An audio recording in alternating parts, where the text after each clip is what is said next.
welcome back to the movies. Made us do it. Me and Matt are back. How are you, Matt? I'm pretty good, sir. How are you? I am very, very well. I haven't watched very much this week, but I have watched a couple of things. So, do you want to kick us off? Sure. I will start with Killer Heat. Killer Heat. This is an Amazon movie, directed by Philip Lecotte, Mm-hmm. starring Joseph Gordon-Levitt, Shailene Woodley, and Richard Madden.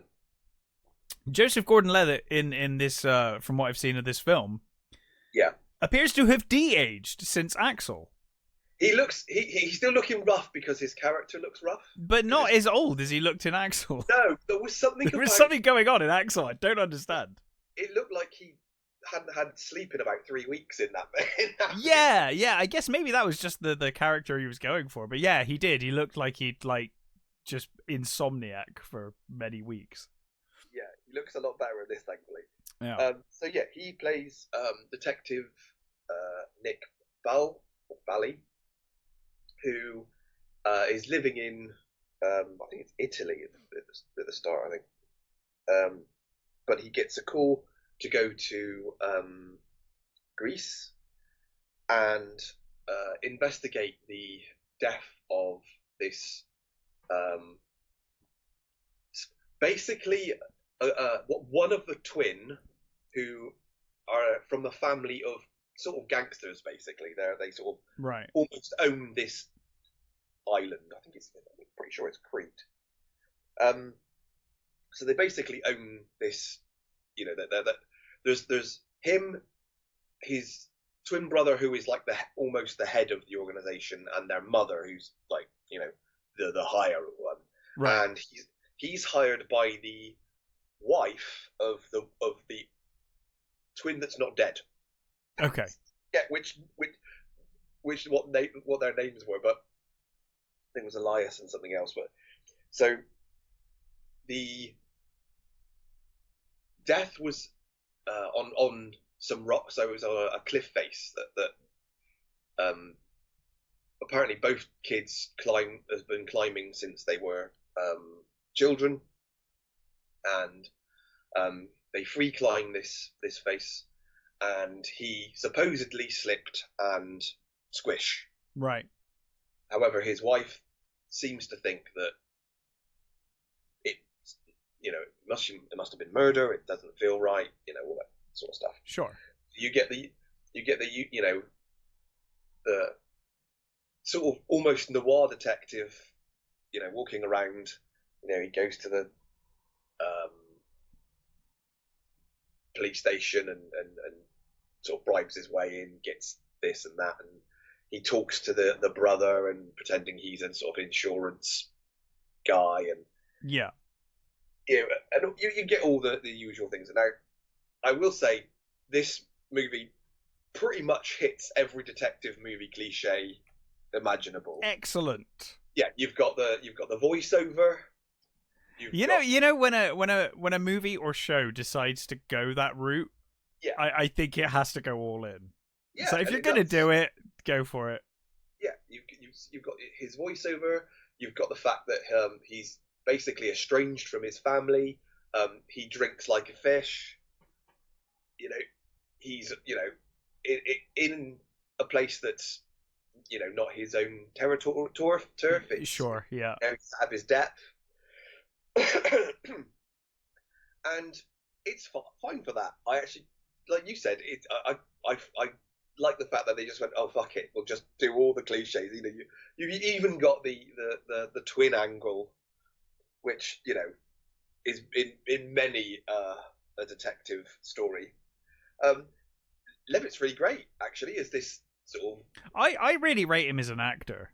Yeah, and he's not doing anything out of his comfort zone or anything. He's kind of just gliding through it, but that's not a bad thing. That's a good thing. I would quite happily. I mean, this movie, I would quite happily see another movie with him in. I mean, this could be a little sort of series of. I would say, other than the fact that it was made in Crete, which at times does make it look like they're all just on a jolly. They could probably do this quite cheaply because there's not many effects. It's just them wandering around, detective-wise. Yeah. Shailene Woodley is great as the wife. Richard Madden's fine as both brothers, I guess you'd say. Yeah. It's honestly just a standard detective. I was gonna say it sounds fine. Yeah, that's exactly it. It's not gonna, wow you or anything. No, but I don't think it disappoints either. It does feel very much like a procedural, show. It feels like it could be the pilot for a ongoing series. Yeah, like, is it Death in Paradise or whatever it was called, that show? Oh, not that bad. Okay. No, but that kind of thing, Yeah, no. I must admit, I like the first couple of seasons. So I've only watched a bit of, like, the first season of that, I think. Paradise is such a weird show, because... I think I must have been someone I was dating, because it's not the kind of thing I watch, but for some reason, I was vaguely aware of it during season 1. Well, the funniest thing about Death in Paradise is it just kept going. Yeah, no, I gathered that. Because don't they even replace the cast and just keep going as well? 3 times. Yeah. I think it was 3, maybe 4 even at this point. But yeah, they replaced the lead, 3 times at least. And I know, I remember they killed off the original guy, and the first case of the new guy was solving his murder. Right. Which was kind of cool for a show. That's quite interesting. Yeah, I'll give them that. But it was one of those weird shows that I was really shocked to discover. It was like, that's still going? It's like, what the fuck? But yeah, it's kind of that sort of thing. It's, yeah, pleasant place. Murder happens. Mm-hmm. All the usual beats, all the usual thing. And, honestly, you're not going to be surprised by the outcome. Sure. I'm not going to spoil it, but you can probably guess certain things. Yeah. Because of just what I've told you about. Yeah. Yeah, there's twins. The characters. Yeah. Yeah, there's some nice little sort of moments with Levitt and Woodley, just sort of, chatting really, which was quite nice. Claire Holman is the sort of the matriarch of the family, doesn't get a terrible amount to do, which is a bit sad because she's a pretty good actress. And Abby Lee is the sort of ex-wife who's only very briefly in it, but she's fine. Babu Chise as the sort of detective that sort of helps him. I say help. It's that usual sort of, he goes to see the detective, and the detective like, fuck off, you can't do this. But the detective's honest, and he does help him out. So you get that sort of, and he's great in the that role. Sure. Yeah, if you want a easygoing, I would say almost Sunday afternoon murder mystery, you can't go wrong with it. It's if you're going in expecting something amazing and to be taxing your brain like, oh my who did this? Yeah. If you're expecting good Agatha Christie level of detective stuff, this isn't it. But if you're after just a sort of a gentle, slightly better than Midsummer Murders type thing, then this is good. It's fine. It's it's very pretty, because it's in Crete, and they do a pretty good job of showing you what Greece looks like. Yeah. There's cliche little group playing traditional instruments and all that sort of stuff at one point, and let's just drink some ouzo while we're listening to this band. It's like, sure, whatever. Yeah. It was just a nice little detective movie that isn't going to tax you. Fair enough. Well, I will start with a movie's worth of TV that I watched. I have watched the first 2 episodes of The Penguin. Oh, okay. And that was like 2 hours, so it was that in one movie, and that's all I had time for. So I thought I might as well talk about it since I watched it. Length, that's fine. Yeah, it's movie length. Obviously, there's more episodes than that. I don't know how many episodes. 8 according to Wikipedia, intended for the Penguin, which is of course the Colin Farrell starring side story of Matt Reeves' The Batman. Mm-hmm. I think we definitely reviewed The Batman on this show. Yes, we have both done that. I had mixed feelings about it. There's a lot I liked in it. I've always had the feeling that the more realistic you make Batman, the dumber it gets to me. That's always been both of our movies. Like if you insist that Batman is now realistic, then having a crazy taxi car chase where half the city explodes on a bridge is like, I'm sorry, what? And and then having him fly a wingsuit into a bridge. If Keaton's Batman had done it, I would have been like, yeah, okay. He laughed at he he kind of walks off kind of comically. I'm like, cool. Is Keaton his fantasy? If Keaton had walked into gunfire, ironically, Michael Keaton's Batman, more realistic than the Batman, because he got shot and he went down on his ass like you would if you got shot. Here we've got, we have Patterson's Batman walking into machine gun fire like he's Iron Man, and it's like, this is meant to be realistic. It doesn't work. Is it a train he hits? He hits a bridge, doesn't he, with the wingsuit? I can't remember. He might hit a train. I don't know. Whatever it is, I remember he hits. He jumps off the Gotham PD, doesn't he? And then he's he's fucking dead. But that's the thing. Is like, if this was a fantasy setting, like Keaton's Batman, I'd be like, yeah, okay, fair enough, bit of fun. And the same with the gun physics at the end. But it's like, oh, you've gone so far to make this super grounded, and it all just feels really silly. But that being said, I thought Colin Farrell's portrayal of the Penguin was superb, and I kind of went into the movie thinking, oh god, this is just a gimmick. But I genuinely thought he gave a really good performance, so I was kind of intrigued. I see. He didn't do a lot for me. You're gonna fucking hate this then. Yeah, that's why I haven't. Honestly, that's why I haven't bothered. This is great. I loved this series. I'm going to piss people off, but I don't care. No, I get it. I wasn't sure I would care either, but I had access to the first couple of episodes, so I thought I'd give it a go. Yeah. I think this is superb. In many ways, I wish it wasn't called The Penguin, and I wish it had nothing to do with Batman, because it's actually a really interesting story so far. But big but.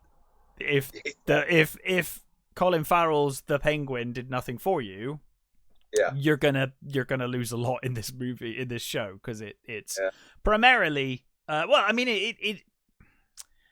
are multiple characters obviously and things going on, but it does obviously center around Colin Farrell's Penguin. I've heard good things about his sister. Oh my god, Falcone's sister, or is it? Yeah, Sophia Falcone. Yeah, she's fantastic. So it's the show pretty much, I think, starts almost immediately after the Batman. And another plus for the show, I really like it when there's actual fallout from events. Nothing bugs me more than especially in comics. Comic books are terrible for this. I remember, World War Hulk happened, and Hulk literally turned the whole of Manhattan into an arena and leveled everything. And then, like, 2 comics later, they go to Manhattan and it's fine. Or New York, I think it was. It's like, yeah, nothing ever happened. Like, okay. Here we see, hey, the flooding did happen, and crime is spiked enormously now because, like, they're trying to get aid into these areas, and you've effectively got that, like, like a hurricane situation where you've got areas that are completely impoverished and they've lost everything in the floods. And then you've got other areas that are fine, and you've got the 2 groups coming out of that. But obviously Falcone was killed in the Batman, and so there's this power vacuum that Oz, as he's called, Oz Cobb, is determined to fill. So he basically returns to the club that you saw in the Batman, and he's going to get evidence against some of the people that are going to be moving in to kind of seize power within the family. And he's met by Falcone's son, Alberto, I think it is Alberto Falcone, who it's clear he has a drug addiction, and also deals drugs and drops. They call them. They're like they're like the most money making drug in Gotham. And he's come up with this new thing, this new version of it that he's getting shipped in and whatnot. But he ends up insulting the Penguin and kind of belittling him. So he ends up shooting him dead and killing him. And there's this great moment where he's kind of like laughing about, because it like the guy was laughing at him, so he shoots him and starts laughing back. And then he has this moment of realization, and he, like literally as the Penguin logo comes up, he's like, "Oh shit," because he just realizes he's completely fucked it. He's like, "Oh god, I'm in real trouble now." But yeah, so there's this power vacuum, and because of the flooding, they've let people out of Arkham. So one of those people is Sophia Falcone, played by Kristen Milotti, who is superb. She is a psychopath and a serial killer who basically is mental, and it's quite clear through the first 2 episodes. She's really struggling to hold on to reality and not completely snap. And the actress has this wonderful way of acting, and her eyes and kind of everything about her. She screams unhinged, like you're just waiting for her to like just stab someone in any scene, you know? Which makes for some really tense scenes. But there's this whole power vacuum in the Falcones. There's the other side of that, the other gang. I forget the other gang's name.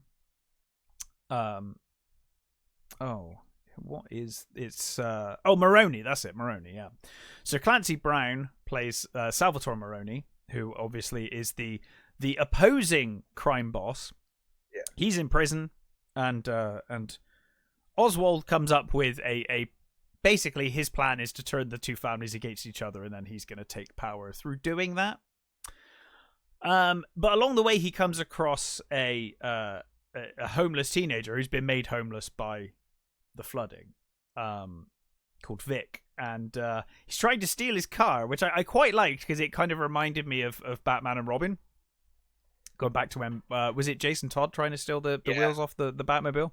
So they're trying to steal Oz's car, and he basically shoots him, but he grabs Vic and kind of threatens him, and basically is going to kill him, but something the kid says, he basically says he's just looking for a chance, like Oz had a chance, and you know they kind of bond, and he kind of becomes his lackey. So he's kind of he's the audience effectively watching all of this hideousness go on. This is certainly driven by performances. Oz, played by Colin Farrell, is superb, and you actually, he's such a piece of shit. But he does have some moments, you know, like he's looking after his mother who's got dementia, and like he's trying to care for her, and he's keeping her a secret from the mob bosses and stuff. And he does clearly have something of a heart, but he is also ruthless and awful. So he plays it well, because I think we've talked before on the show about irredeemable characters. And how it's really hard to watch, because you're like, I don't care if you die. I hope you die. Like, this is not protagonist material. They have to have something that... Yes. Some flaw or some form of charm that, you know, makes them want to stay with them. And we kind of have that here, you know, with Colin Farrell's portrayal, because he is a deeply damaged human being, not just physically. Obviously he has his physical disability, but also mentally he's clearly, you know, being treated like absolute shit, and he's clearly quite kind of insane himself. But his scheming and his planning, along with Vic, are kind of my favorite parts of the show, along with Sophia, who is superb. Kristen Milotti is superb as Sophia. But yeah, I mean, it's early days, I guess.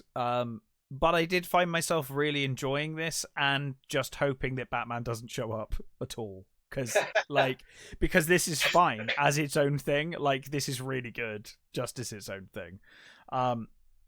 It's weird having another show centering around the Penguin, because didn't Gotham do that as well? Yeah. It feels very odd to be like, you've done it twice. But at this point, it's all shows without the Batman in. It's like yeah, you know, or he appears for an episode, and then disappear, like Titans. Yeah, exactly. Titans was, did that, and I think the Batgirl might have done that as well. I think he might have done as a background thing at one point or something. Yeah. This movie kind of works here in this show. I think it works here because the story is actually really good, and like I don't feel like I'm missing Batman watching this at all. Yeah. And in fact, I feel like Batman turning up might ruin it. So I'm kind of really enjoying. I'm like, please don't.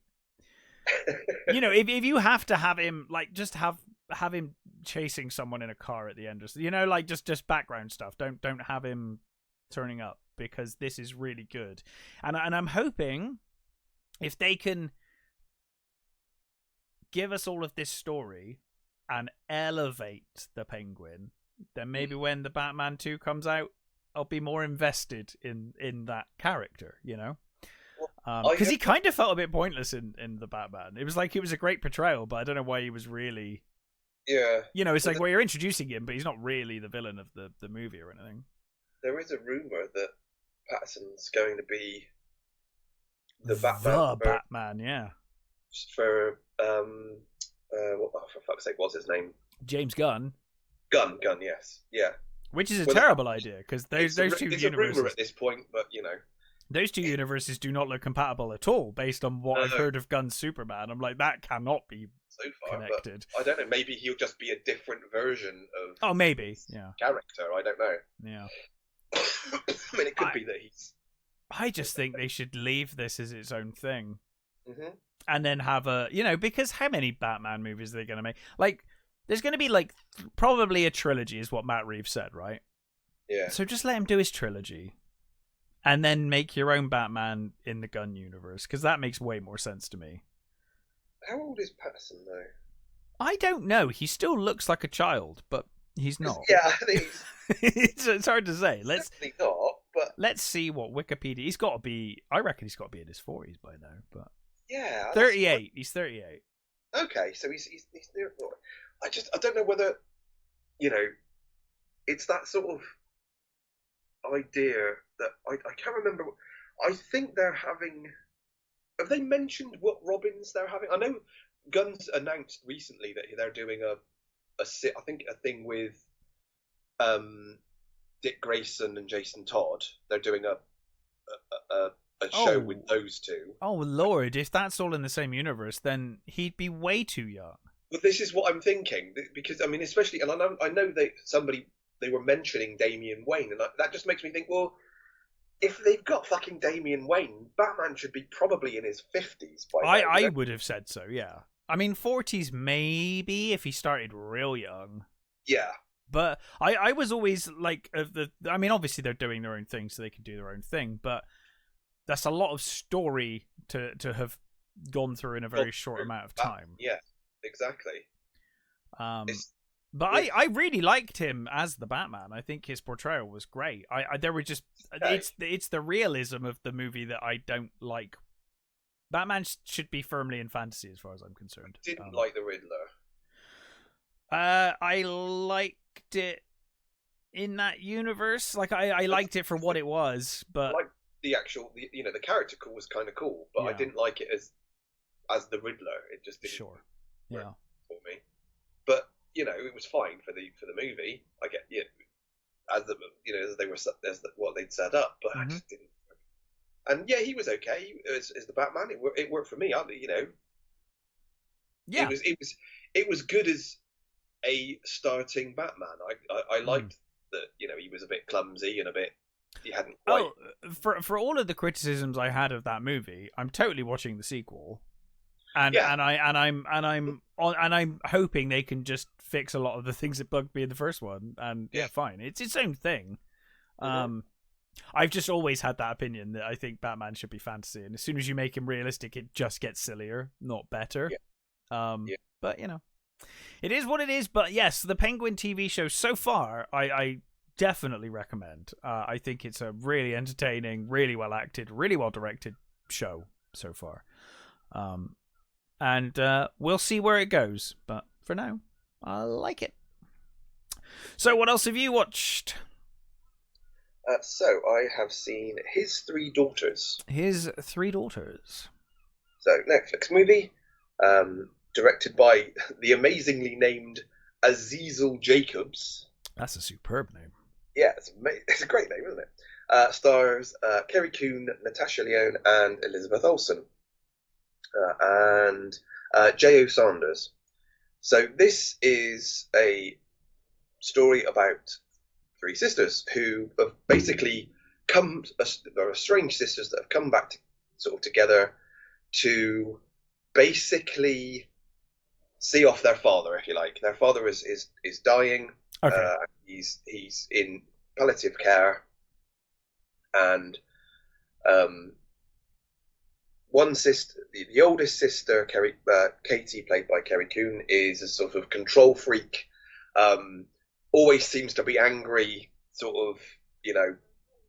pissed off with everybody sort of character. You've got Elizabeth Olsen, who, playing Christina, who is the sort of slightly flighty. At one point, they say she's probably done too many mushrooms. At one point, she seems a little bit spacey. Right. Who seems to have a perfect life. That everything's perfect for her, and her daughter's perfect, and her family's perfect, and all that sort of thing. And then you've got Natasha Lyonne, who is the daughter that isn't biologically the father's. Right. She's from a second marriage. Uh-huh.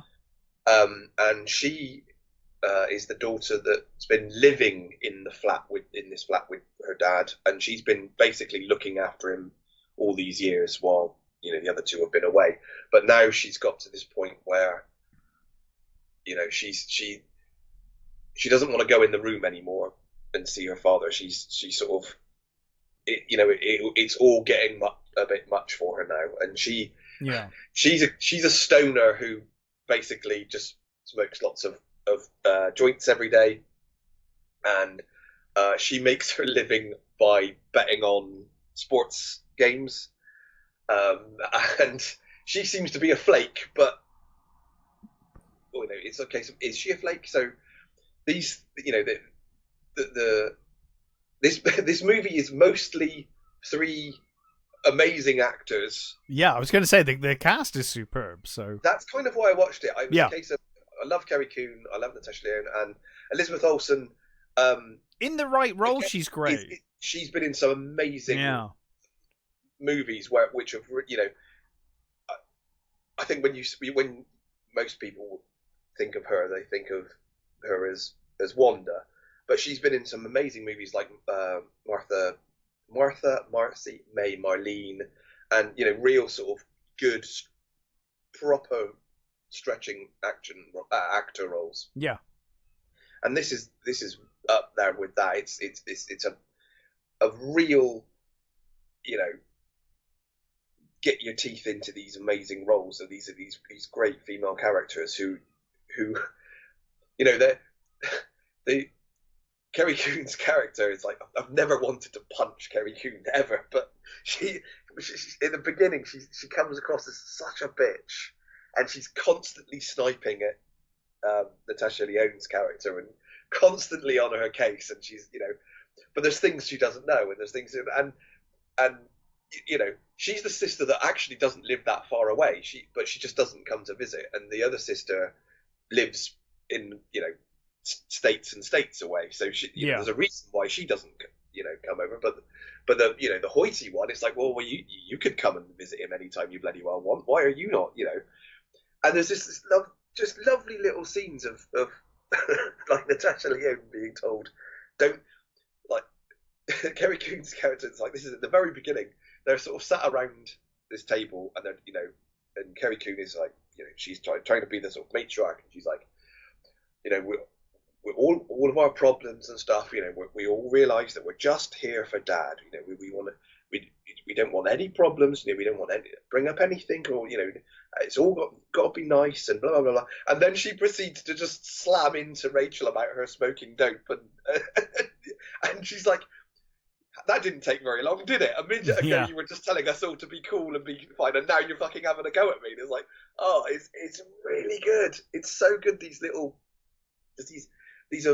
emotional build-ups that I've obviously been sort of hanging around with these sisters for all these years, and Katie is writing an obituary for her dad, and she's struggling with coming up with things, and Elizabeth Olsen's character's like, well, why don't you ask Rachel? She's here, she knows him, she's been around him more than we have. Why don't we see what she does? And they come to the conclusion that they all have different aspects.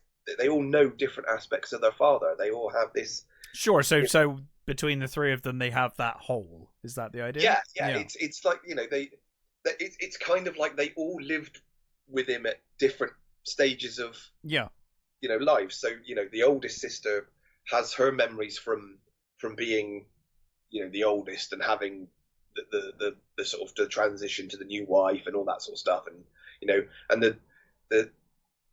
the youngest daughter was, there when they'd all gone to sort of, college and things, and then Natasha Lyonne is the character that came back and stayed there, and their relationship is one of watching football games and making bets and things, so they all have this amazing relationship, and there's these wonderful sort of bits where they're talking about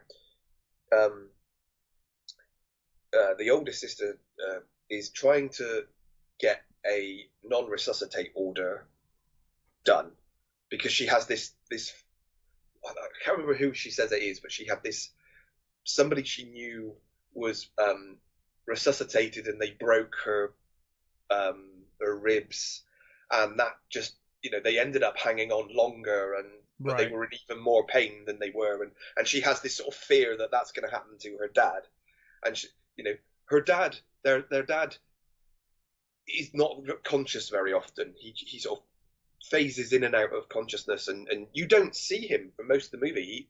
He's just in, all you see is the door at the end of this corridor that they disappear into every now and again. Yeah. And they sort of, it's almost like he's shut off and you don't see him. And then it's not spoiling anything, but they do at one point, they eventually bring him, he gets brought out, and there's this utterly devastating scene with J.O. Saunders as Vincent, their father, who has this amazing scene where he sort of talks to his daughters and stuff.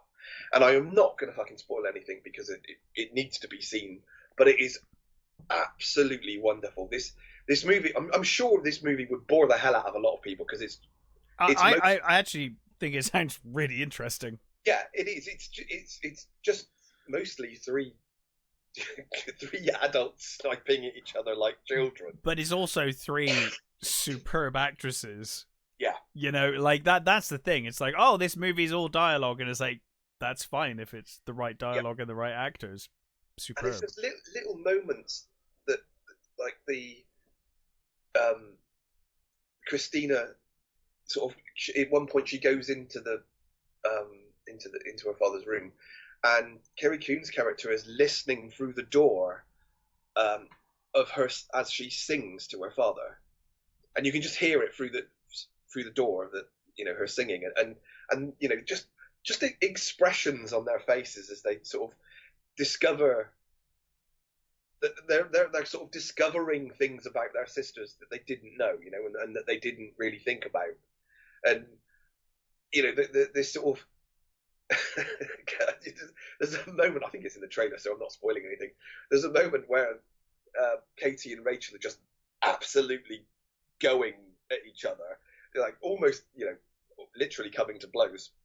And Christina is in the middle of them, and she just screams and like just goes, "I fucking hate you both," sort of thing. And then she sort of, she calms down and she's like, I don't hate you both. I was just in that moment. It's just the thing. And it's just beautiful. It is so good. And I don't think I've ever seen anything by this director before. But they're just lovely little moments of just sort of looking around the apartment and seeing, the sort of the collections of a life, the chair that he used to sit in, and the window he used to they stare out of, and the relationship they have with it, the sort of the building that because this is a big apartment block, and Rachel agrees that to smoke outside, and every time she goes out there, the sort of security guard comes out and is like, you can't do that. And she's like, it's legal now. I can do it anywhere. And it's like, yeah, but that everybody complains, and it's like, why didn't you? She says to him, you do that. You smoke, don't you? And he said, yeah, but I do it in my own room. And she's like, yeah, but I can't do that right now. It's just this lovely little thing, and it's and of course, he comes out and he says, "How is your dad?" And it's just beautiful little moments of interaction between wonderful characters, and it's brilliant and heartbreaking, and there's conversations with the palliative nurse, when they're talking about trying to get this document signed, and he's like saying, I don't do that, I can't do that, that's not part of what I do, and they're saying, well, we don't want to, we don't want this to happen, what happened to my friend. I can't remember if it's a friend or not, but we don't want it to happen to our dad. We're worried about it. And he's like, look, he says, he's like, if something happens and he has an episode or an attack, you just take your time to call it in. He's sort of giving them as many hints as he can, and they kind of see it. They also, it's kind of what they want, but it's also not what they want, because it's like their dad. It's like Kate keeps calling him the angel of death and stuff, and it's like, yeah, but you asked for this. He's not saying anything that you didn't ask for. It is absolutely brilliant, this movie. I loved it so much. It is just the performances are just wonderful, and it's so sweet and so heartbreaking, and it felt so real. It just felt like a real family going for an everyday thing, really, for some people, and it's wonderful. Like, I cannot recommend it enough. Sure, this isn't going to be for everybody's cup of tea, because it's a movie mostly about death and family issues. But if you're up for that, this is top notch. It's brilliant. I absolutely adored this movie. It sounds really, really interesting. Actually, I'm sold. Yeah. It's if you want to see genuinely fucking amazing performances, this is the movie. It's just great. Yeah, I mean, to be honest, like what you've said, plus the cast, I can totally see it. Yeah, it's a fantastic movie. Yeah, Matt, can I talk to you about trash for a minute? Sure. I watched Deadpool and Wolverine this weekend. I don't know what the movie I was expecting you to say. Well, yeah. Well, I don't normally do superhero things, and I've done technically two, although I don't really count the Penguin as one of those. It was very much a gangster thing. This is very much a superhero thing. Honestly, I love Deadpool. I love the two. I thoroughly enjoyed the first two Deadpools. The first one is fucking brilliant. The second one is just good. And this one, honestly, this one hasn't. As much as I'd like the idea of Deadpool and Wolverine, this one hasn't been sold to me, to be honest. This one it's trash, but it is enjoyable. Like I had a good time. Yeah. But while I was watching, I was like, this is like rubbish, but it's very entertaining. If that makes sense. Like, yeah. I think the main thing is, like, I was given a copy and I was like, but then I was like, well, I think I like the concept of this movie. Like, because for all the things I hate, this movie is kind of like, plot-wise, this is written as everything I hate in movies. I fucking hate multiverse stuff like this. I hate it. But the idea that they'd written it is like a farewell to the Fox superhero stuff, which, I mean, up and down, but I've got some really fond memories of those early Fox movies. I love those, you know, the X-Men movies. Yeah, the good ones. The good ones were great. Good. Yeah, really totally. And Blade, and you know, all of that stuff. Yeah. So there, you know, I've got a soft spot in my heart for that, and the idea that they were writing it as kind of a goodbye, which is shown in the credits here. I mean, the credits of this movie is all just like previous Fox movies. They're just kind of, it's a real send off. But also the fact that, and I think the spoilers are out there now, that they wanted to have actors in this, or characters in this, that didn't get a proper send off or didn't have their moment to shine. So, you know, a lot of actors turn up in this movie as their characters from Fox that never thought they'd get a chance to play that character again. And that I thought was quite sweet. So I was kind of convinced by that. Plus the fact, you know, I really enjoyed the other Deadpool movies, totally. And I really liked Hugh Jackman as Wolverine. And that was kind of half the issue. I loved Logan. Yeah. I loved Logan. And I thought it ended perfectly fine. And I did not think they should ever go back to that. Now, in credit to this movie, it does that straight away. You know, I'm pretty sure, if I remember rightly, the movie opens with Deadpool saying, like, you're probably wondering how we were going to deal with this without shitting on, you know, or without disrespecting Logan. And he's like, well, we're not going to, is the answer to that. We like, you know, and to be honest, I'd heard a description of this scene and it really annoyed me. Yeah. But actually watching it, I did find it quite funny, to be fair. Like, it's the scene with him using the skeleton. And I was like, okay, it was actually pretty good. Like, it wasn't terrible. And I kind of liked that they were up front and they're like, look, you know, it sets it up immediately where it's like, look, this is not Logan, and this is its own fun little throwaway thing, you know? Like, it doesn't... I think it kind of sets itself up to be like, this is a separate thing, don't worry about it, you know? Yeah. So it kind of put me in the right frame of mind immediately, where it was like, okay, you know, it is just going to be silly fun. And that's what it was. We kind of flash back to like 2018-ish, I think, whenever, and the end of Deadpool 2. So Wade's got Cable's time machine, and he goes through and does all the stuff that you see at the end of that movie. But as part of that, it's not just a time machine now. Retcon, it's a time machine / multiverse machine, because he uses it to go to the main timeline, the sacred timeline, yeah, where the Avengers are, right? Where you know, the Disney Marvel universe is. And he tries to get a job to become an Avenger. He's interviewed by Happy, who basically turns him down. And after that, his life kind of falls apart. Vanessa really wanted him to become, to do something not just for himself, do something for others, right? And so he failed at that. He becomes a used car salesman with Peter from X-Force, who was in the last movie. Yeah.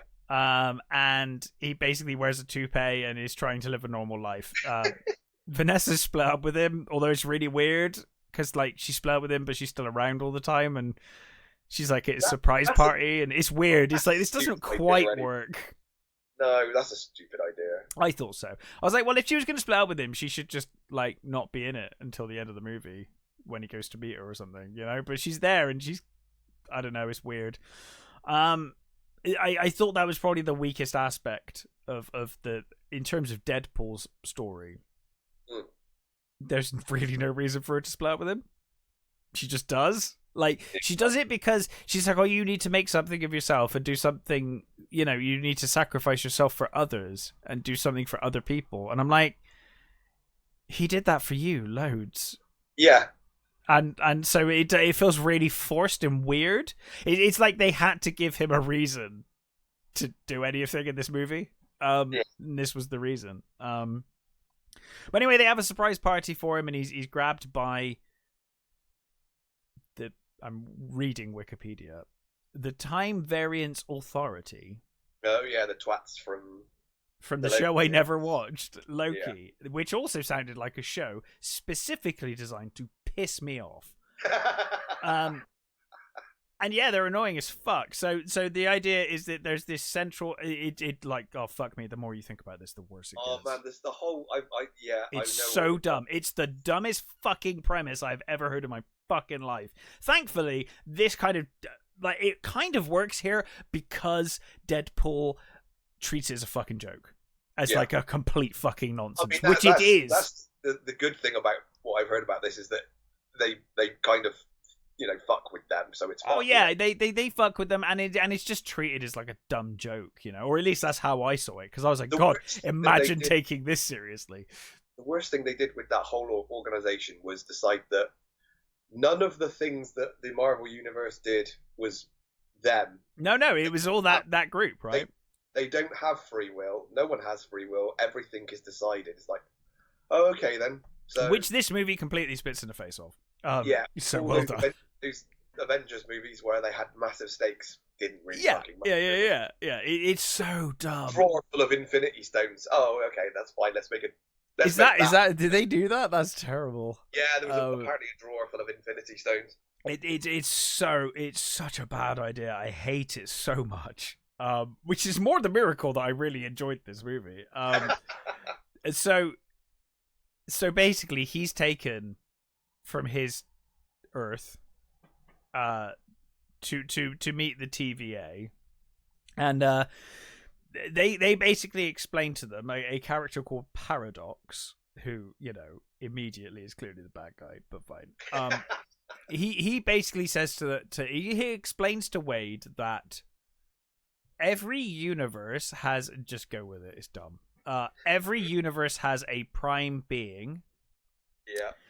And they are an anchor, and when they die, that whole universe dies. Isn't this what they did with the Spider-Man?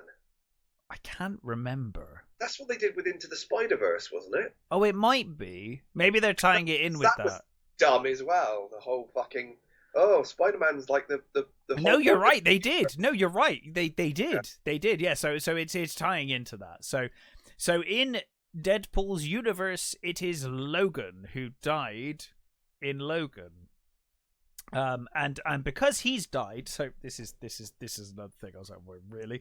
So because he's died, their universe is dying, and Deadpool's like, oh my god, how long do we have? And he's like, well, normally you've got like hundreds and hundreds of years, but I'm a bad guy, so I'm just gonna speed it up and make it happen like tomorrow. And it's like, what? And he's got this device that's gonna destroy that whole timeline, just obliterate it. But he's brought Deadpool out because his superiors have told him that Deadpool's good and should be kept for the prime sacred universe, the Disney universe. So Deadpool basically breaks out and uses one of the machines to go to a different universe, and basically goes through all the universes trying to find a Wolverine, thinking that if he can find a Wolverine and bring Wolverine into his universe, then it'll be fine. Basically, he's like, well, if this universe needs a Wolverine, then if I bring a Wolverine to my universe, then that solves that problem. So obviously, first of all, he goes to Logan, which is where you got the flashback to. Logan is definitely dead, because he goes to the grave of Logan thinking, well, he regenerates, it'll be fine, but he is actually dead. So he goes through numerous versions and then ultimately finds this version of the Wolverine, who is the worst Wolverine. He's the worst version of Wolverine. He failed everybody. He failed the X-Men, and he killed a bunch of people, and he's just a drunk, and he's useless. And so he brings him back to the TVA, and the TVA are like, did you really think that would work, just bringing a Wolverine from somewhere else? Like, that's really dumb. Like, that's not how that works. And he basically explains that he's the worst Wolverine. He let down everyone in this world. He's not a hero. He's terrible. And then he banishes them to this other realm.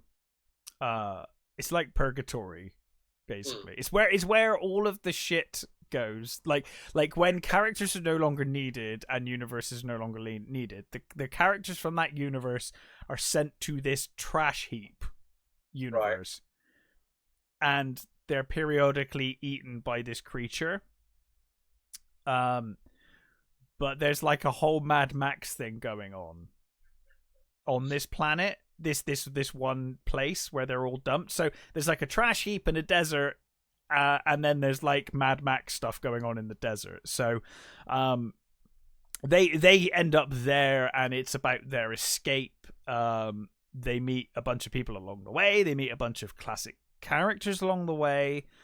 The main bad guy is Cassandra Nova, the sister of Charles Xavier. The Hugh Jackman is wonderful. He almost ruins this movie by acting.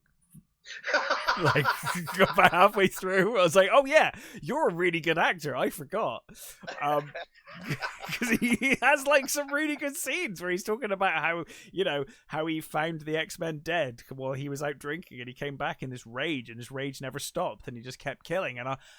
And he's like, there's tears in his eyes, and I'm like, oh my god, you're such a good actor. I forget that sometimes. You're in this trash, and then you just pull out this acting, and it takes me off. Hugh Jackman is just so talented, he can't help but act.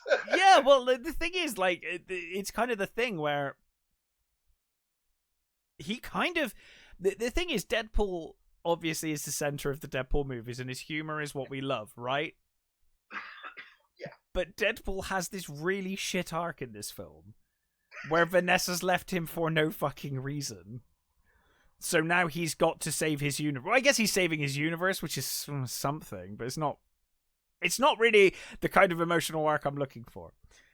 Yeah. Then Hugh Jackman's Wolverine comes along, and he has this whole arc where he thinks he's a piece of shit, and he's lost everything in his life, and his journey is way more interesting than Deadpool's. You know, Deadpool's there obviously, and there's fun and games, but I do think, yeah, Hugh Jackman, his Wolverine in this is superb, as you would expect. I mean, he's done the character for so long. Yeah, and there's a lot of Logan in this Wolverine, if that makes sense. Mm-hmm. There's a lot of that character. He's obviously healthier, much healthier, like his healing factor's there and everything. But he's very much broken, like Logan was, and he's just drunk all the time and depressed, and yeah. Him and you know, I mean, I'm assuming that him and Ryan Reynolds are friends in real life. They're fantastic together. Their chemistry's amazing. Supporting cast are great. It was really fun to see, you know, Blade's in this. Everyone knows this, right? This is not a surprise. Really fun to see Blade and Gambit and, you know, a bunch of other characters.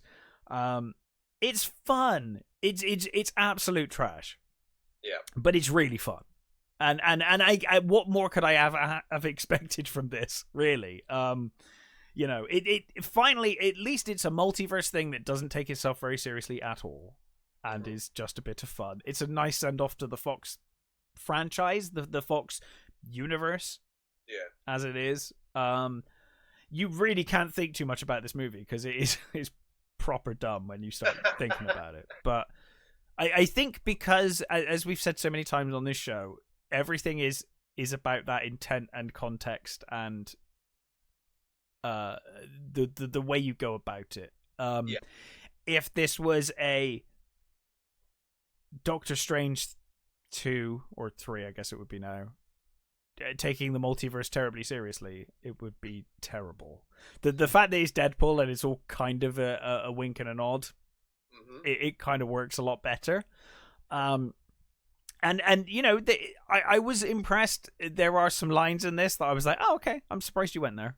You know, there's references to woke Hollywood. There's he tells Wolverine when Wolverine wakes up, he's like, oh yeah, welcome to the MCU, you're joining at a low point.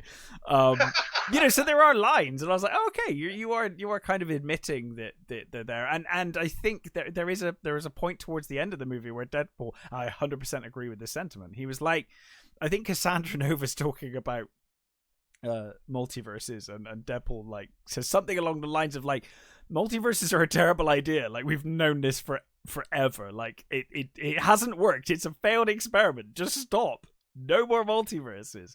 And it's like, yeah, like 100%. So hopefully this will be like one of the last of the multiverse things, and yeah, good riddance. But yeah, despite being mostly trash, this is very enjoyable. Some really, I laughed a couple of times. There were some really funny jokes, some really fun cameos. Yeah, I fully accept this movie was trash, but I did enjoy it. That's basically where I'm at. Like, I know this was rubbish, but I enjoyed it. I think the thing is, for me, is that I'm gonna watch it anyway. I think you'll enjoy it. Miss it. It's just that it hasn't inspired me to, like the other two was like, oh, I need to go and see those movies. Yeah, 100%. So Deadpool 1, I loved that movie when I saw it. I think I saw that in the cinema. I think I saw both of them in the cinema. I don't think I saw 2 in the cinema, but I did see it as soon as it was available, and really enjoyed it. This one I had really I mean, I didn't really care about any of this Marvel stuff or superhero stuff really anymore. But yeah, I really enjoyed it. It was fun. It is nonsense, but I think the fact that it's jokey, that that helps. And there was some genuinely funny stuff in it. So yeah, I recommend it as long as you know what you're getting yourself in for. Yeah. So what else have you watched? So I also watched Oddity. Oddity, yes. So I had no idea about this movie, but the still images I was finding looked really cool. So yeah, I think it's a Shudder movie. I think so. Shudder are good. I'm trying to find my bloody notes now. There you are.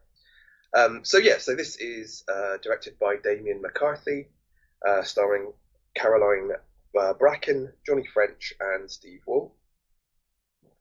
And it's set in Ireland, and we're introduced to I can't remember that this is another one with twins. Oh no!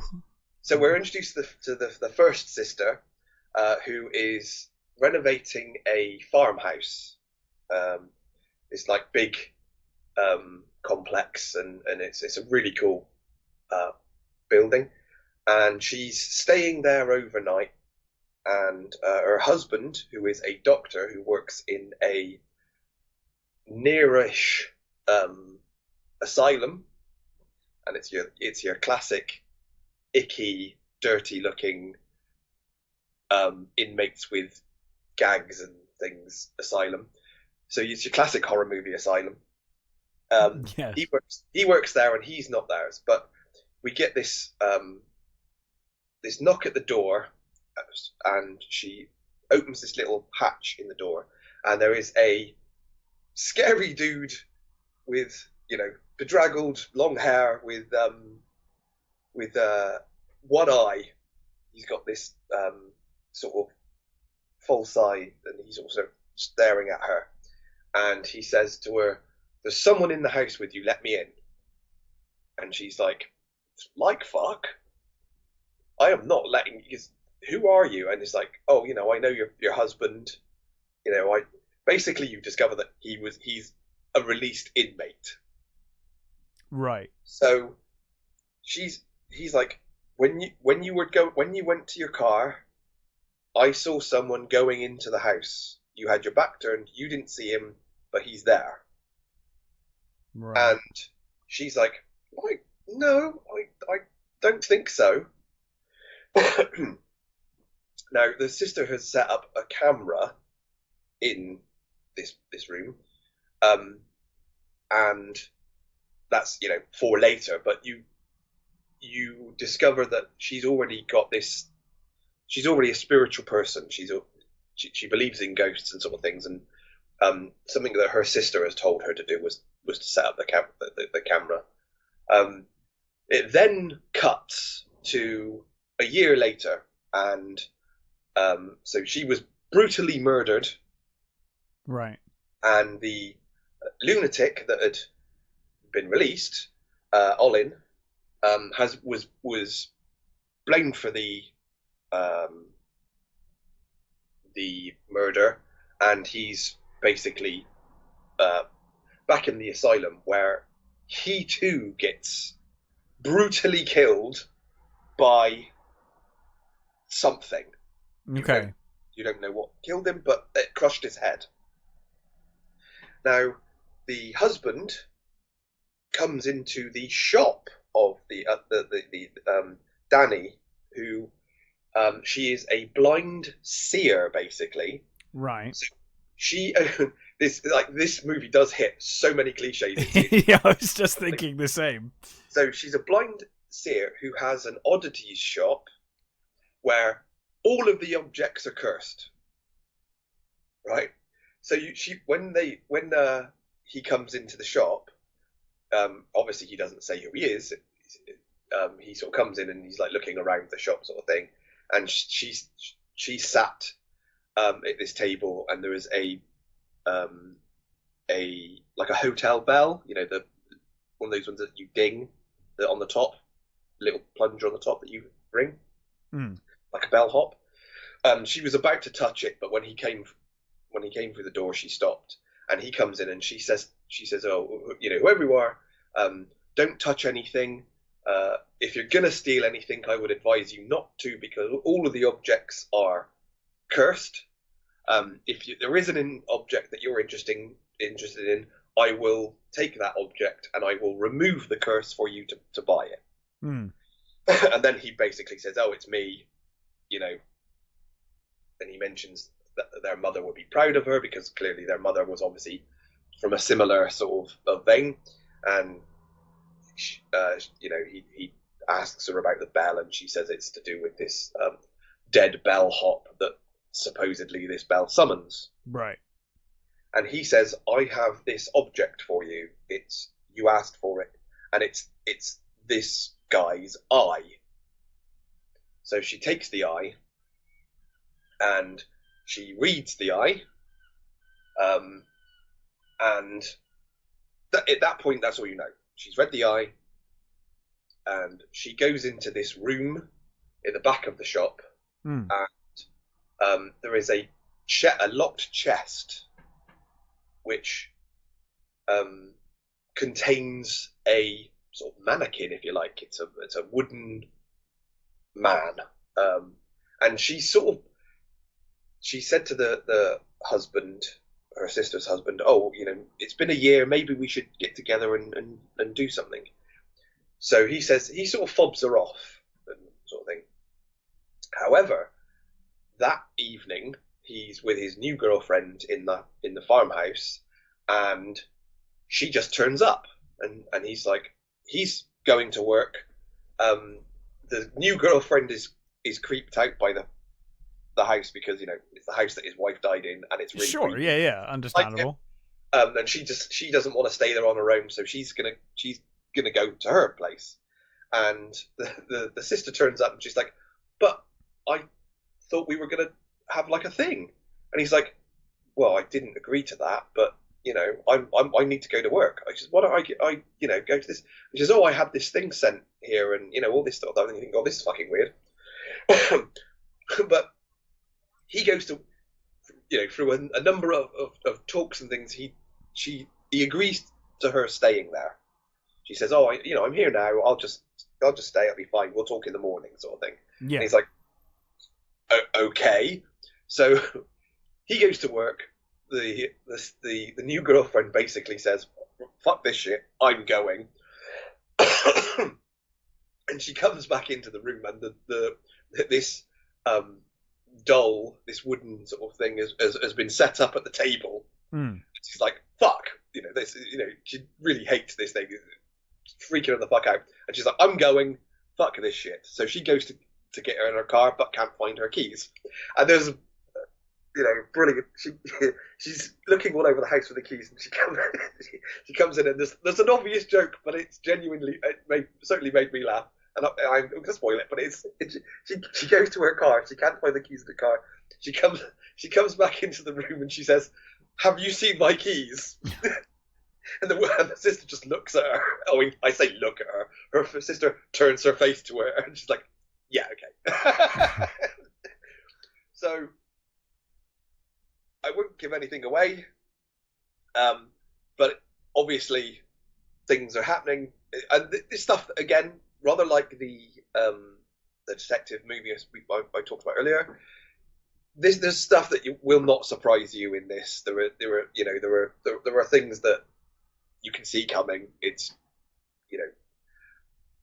kind of obvious what's going on, but what is cool is it's genuine ghosts, genuine spooky stuff. There's no sort of is it really in their heads or sort of stuff. It's like, no, this is Carolyn Bracken, who I've not seen before, is playing the sisters. Does a really good job as the blind sister. I really liked her character. Right. And there's this, not trying to spoil anything, but there is a moment where she's discussing, she's talking to the husband about Olin Bull, this the guy who supposedly killed her sister, and she reveals something that she did, and she says the consequences of that will come back to me. I have already resigned myself to that. Right. And you get that it does come around, and it's nicely done. The prop of the wooden man is fucking awesome.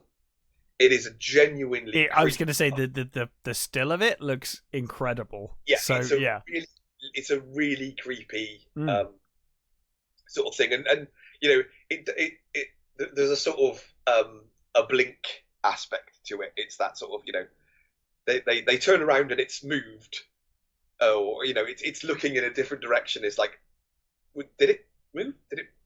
And it's that sort of. Obviously, it is fucking moving. I'm not spoiling anything by saying, of course, it's fucking moving. But it's done really well, and there's some lovely, really good, creepy moments that are done really well. And I really liked, the character of the blind girl so well that I was willing to go with some of the silly stuff that you think, okay, fine, it's whatever. But I really like this movie. It's really enjoyable. It's not going to knock your socks off. But what it is it's a nicely crafted supernatural horror. It leans towards the more light horror side. Sure. But it does have its earned jump scares, and it does have a really nice premise that works really well. Despite the fact that it knocks all the cliches for this type of movie, I really enjoyed it. I think it's a nice little spooky movie that would work really well for this time of year. And I did actually watch it the same night I watched the next movie that I will discuss. Mm-hmm. And I know you've already seen it. So yes. We're going to spoil that one. Yeah. We reviewed it, but it worked as a really good double bill. Cool. Okay, that's cool. I certainly thought it worked as a really good thing. And the husband, played by Gwilym Lee, who I've previously seen in The Great, which is it's a historical drama that I really love, despite the fact that it is like so fucking inaccurate. Right, yeah. Well, a lot of them are, to be fair. So yeah, it's one of my. It all depends on how well you can pull it off, but sometimes I hate inaccurate history movies when they're too far, and this one kind of is, but it's kind of saved by the performances, and he's really good as the Gregory character, who's a sort of one of the nobles that's kind of the best friend of the Tsar. He's really good as the husband who I don't want to spoil anything, so I won't say too much about his character. But yeah, it's good fun. I liked it a lot. It's got the right amount of creepiness and the right amount of cool sort of props and effects. It's a nice setup. I liked it a lot. I would definitely recommend it. Yeah, it looks really, really cool. So on to the other movie in your double bill. Yeah. So you reviewed this the other week. Yeah. Starvaker, which I loved. Yeah. Curious what you made of it. I loved it too. Good, because the last thing I recommended you did not. I was pretty sure with this one though. I was like, yeah, I'm like 99% sure Matt's gonna love this one. So yeah, and I think this is the harder sell actually. Yeah, no, I completely agree. I just knew this was up your street. Yeah.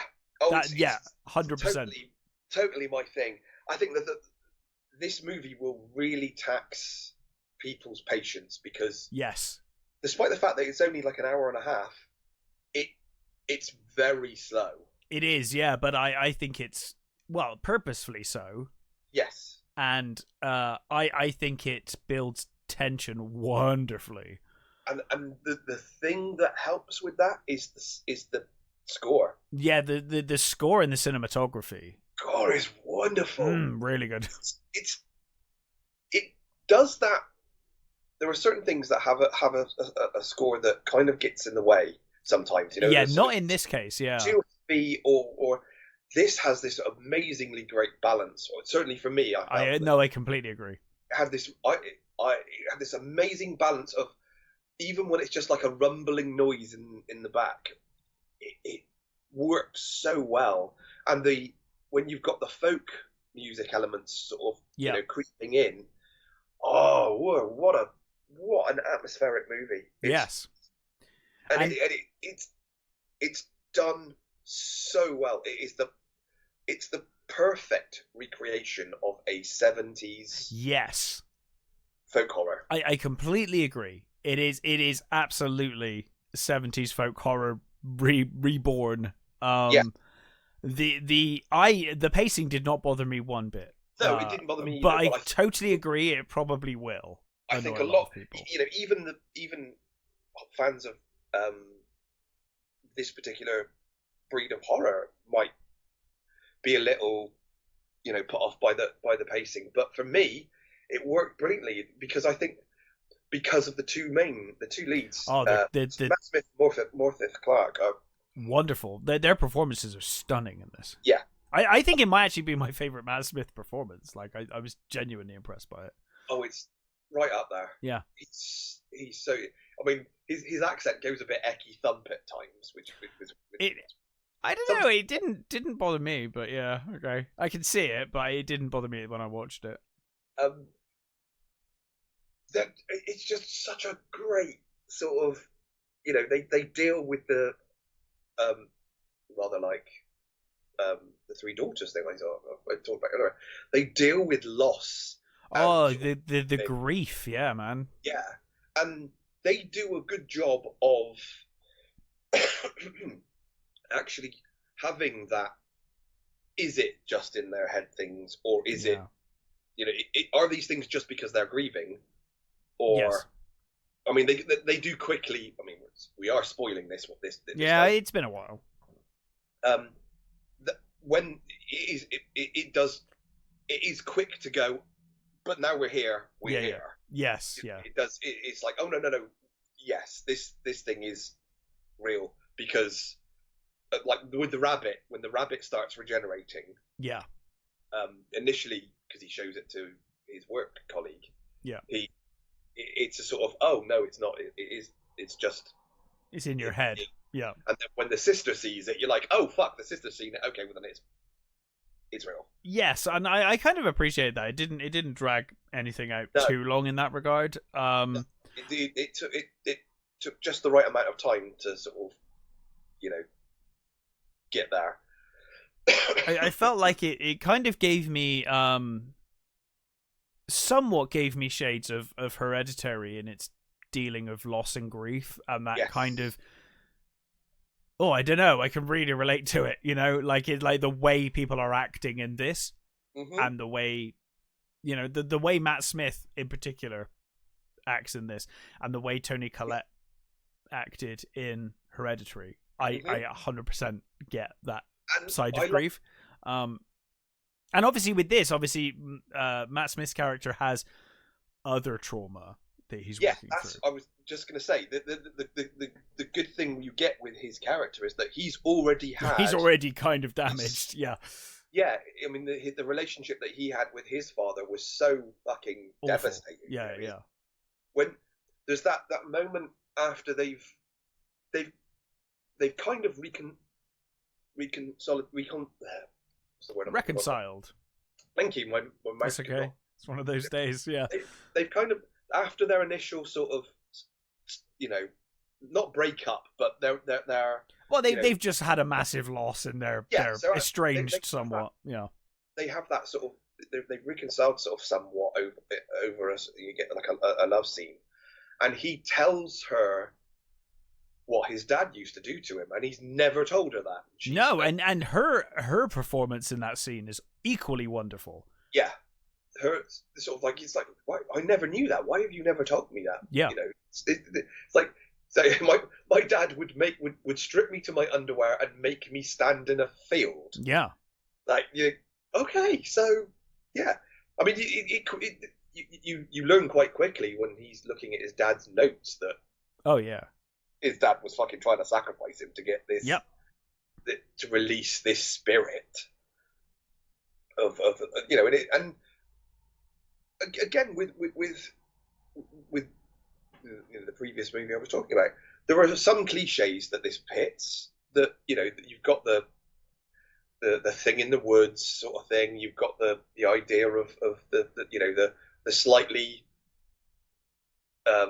the kindly neighbours that clearly not fucking kindly neighbours. Yeah, and if you've watched enough of these kind of movies, you know straight away. You get all those beats, but I think they're beats that are done well. Yeah, I completely agree. They're not. They never at any point in this movie did I roll my eyes and go, "Okay, we're doing this." No, not at all. Yeah, not once. There was enough surprises that. Yeah. It was, and the cinematography. I mean, I know you mentioned the score, but some of the shots in this movie. Yeah. And it. Sorry, go on. Some of the when she stood in the doorway looking out onto the sort of fields. And the I loved that scene. That's a scene that you can look at and say nothing's happening. Yeah. But the cinematography, her acting, her facials, and the score. Yeah. It just builds so much. Like, that scene is so tense. Like, it just builds. If you look at that scene and say nothing is happening, then you're not. Well, I mean, on paper, nothing is happening. Yeah. But I think people would watch that and go, well, when's something going to happen? It's like, it is fucking happening. It is happening, yeah. I had the same reaction to you. That to me, that scene of her standing outside staring across the field is one of the most memorable scenes of the movie to me. Yeah. So yeah, I completely agree. And this is what I love about this sort of movie. It's the unsettling stuff. Oh yeah, I love it. It's not the jump scares and all all the big monsters or anything like that. It's just the horrible little things like the like his way of dealing with the loss of his son is he's just digging these trenches. Yep. And there's this moment, and it's just a simple thing of it starts with him. Matt Smith like walking towards us, going to the tent that he's got over one of these holes he's built, and then the camera sort of goes up above him, and it's just him walking past trench after trench after trench after trench that he's just dug. It's like, oh my god, this poor fucker is, he's clearly on the fucking edge right now. He's about to fucking full on lose his shit. And it's just some really just wonderful little creepy moments. Yeah. That are just done so well. Yeah, I genuinely thought it was a wonderful film. There was a couple of bits that I put on a personal level I loved and I didn't love. Okay. I'll explain the didn't love one. The one that I loved was near the beginning where he's because he's a college professor and he's at the college He's a professor of archaeology, isn't he? Yeah, which is the trench thing that he's got an obsession with. Yeah. And the the older professor whose job that he might get if he's the older professor is stood over by the tea table, and he's got his watch, and I immediately knew what he was doing because I do that, and it drives my wife fucking mental. I steep tea for 5 minutes. Oh, do you? I do. That's because I like a nice strong cup of tea, and I think it should be 3 minutes at least. A cup of tea should be steep for. And he's timing it, and I was like, that is me. That is really sad, but it made me chuckle. But I will tell you that I drink black tea. I drink black tea, yes. And I often just leave the tea bag in. I just don't. Yeah. I'm happy. I love strong tea. So I'm with you. I've never timed it, but I'm with you on it. Yeah, I usually, I mean, I'm not sort of anal to stand over it with a clock or a watch. No, but yeah. I have a sort of rough, I'll fill it up. You have a rough period of time. Yeah. Yeah. And it just made me laugh. My wife utterly hates it. But there was that. And then there was a moment that I say I hated. I didn't hate. It just felt very personal. You felt attacked, yes. When she's... so her and her sister are on the couch. They're watching a Michael Caine movie. And she says, I've never understood the appeal of Michael Caine. And I thought, hey... Yeah. What? Damn, that felt personal. Yeah, I instantly dislike you now. And the only other thing that I thought was sort of funny, but it's just a little thing. When they were in the bathroom, the shower unit, and I'm sure there was a bidet next to the toilet. Yeah. In the 70s in a farmhouse. I can't say I noticed that, but yeah, fair. It's a fair argument. It didn't draw me out or anything too far, but and it's just a stupid little thing. But it was like sort of it did. It's like, sure, okay. It was the only thing that felt at a period in the movie. Everything else felt really good. I mean, all lovely little bits, like the initial. Even the initial, I think, like you mentioned it when you reviewed it, the initial setup with the boy, with the whole, poking out a horse's eyes. Yes. It's like, wow, this kid is a little fucker. Yeah. And, when they're talking to the psychiatrist, and... Again, though, Matt Smith's performance during that scene, having been a kid that's been, as a kid he was traumatized by this kind of stuff, the pain on his face is like, oh god, he's really uncomfortable seeing his son have to deal with any of this shit. Yeah, and he's the shrink says, oh, have these things happened before? Has he ever been, violent before? And then, Matt Smith's immediately like, no, he's never been anything like this. And Morpheus Clark is like, well, yeah, I think maybe there is something. So, there is that sort of tension within them quite quickly that, oh, maybe, he's been closing himself off to it. Maybe he's, yeah, maybe he doesn't want to see it. Because he does say it, or I think she might say at one point. I think she says to her sister that, no, I think he says that he wanted, because the house is his father's house and they go to it. They lived somewhere else and they've come there, and he says, I wanted to give my son the life in this house that my father didn't give me. Yeah. And it's, again, I think it's done it. It's such a, a really heartfelt way. It is. We should also say, because we're like talking about grief and the Matt Smith's portrayal, but Morpheus Clark's portrayal of grief in this as well is equally wonderful. Yeah. The whole bit with the not child towards the end. I don't know how much to spoil, but that stuff is brilliant. Yeah, she's so good. I think it would test people, but it's yeah. I think it all certainly struck a chord with me because I was like, this is wonderful. You know, I really really like this movie. There were shades of The Witch. Oh, for sure, yeah.